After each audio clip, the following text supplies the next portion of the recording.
Viva Fidel, long live Fidel. The recent news of the illness of Cuban President Fidel Castro has unleashed a ghoulish glee in Miami and also in the White House. The spectacle of people dancing in the streets of Miami at news of Fidel's sickness was disgraceful.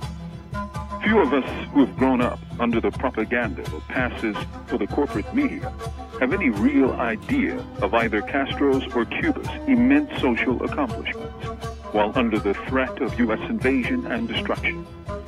As a student of history, I'm often amazed at what we don't know about other people, even those as close as Cuba. If Americans truly supported democracy instead of dictatorships, the name Fidel Castro may never have become known to us. That's because Castro, as a young man, newly graduated from law school, endeavored to run for the Cuban Senate as a clean government candidate. His platform opposed political repression and corruption, and how major Cuban institutions have been bought off by the U.S. Mafia elites. He spoke out against vende-patrias, or sellouts, among the politicians, and also denounced the press because journalists were being bought with botellas, or bribes. He opposed the corruption of the dictatorship's courts. Guess who the U.S. supported? The U.S. supported the dictator, of course, Fulgencia Batista, a man who was legendary for his brutality and his corruption. Given the legal challenge posed by the young Castro, his election was scuttled by the Batista regime, and Castro learned that there was no legal way to oppose the regime. The U.S. has always preferred its own brutal puppets to Democrats, and has done so on every continent in the world. What we also don't hear about is the actions of the U.S. against Cuba, which can only be called terrorism, under either Operation Pluto, Operation Mongoose, or Operation J.M. Wave. The U.S. has bombed factories, plotted overthrow, planned and tried to carry out assassinations, worked with organized crime, destroyed crops, and other crimes.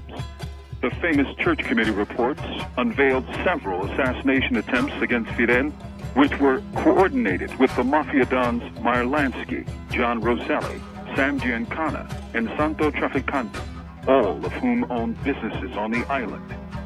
Before the Cuban Revolution, the island was called a Mafia paradise, for the Mafia leaders owned casinos, nightclubs, whorehouses, and also legitimate businesses, like banks, airlines, TV stations, and newspapers. In one 8-month period alone, in 1961, the CIA committed 5,780 acts of sabotage and terrorism against Cuba, including several attempts to assassinate the Cuban president. The U.S. supported repression, brutality, and corruption, forced Fidel and millions of other Cubans to become revolutionaries instead of Democrats. And once a revolutionary, it forced him to become an internationalist, supporting freedom struggles all around the world.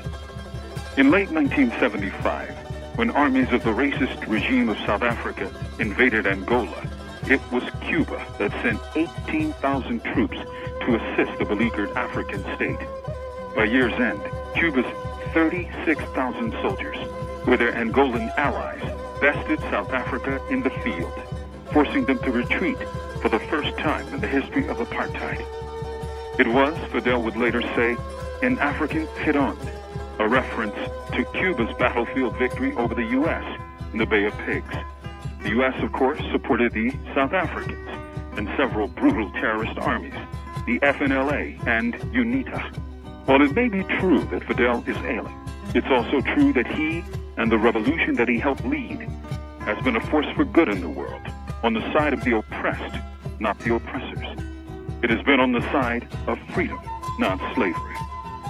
Consider, if you will, how many people in Vietnam, in Chile, in Argentina, in South Africa, in Iraq, in Palestine, have suffered needlessly because of the actions, exploitations, support of dictators, secret wars of repression by U.S. presidents over these last 50 years.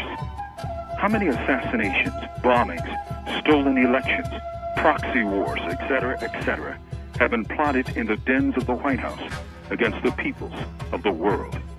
So we join our Cuban friends in saying, Viva Fidel, Viva la revolución cubana. Venceremos. From death row, this is Mumia Abu-Jamal. These commentaries are produced by Noel Hanrahan for Prison Radio.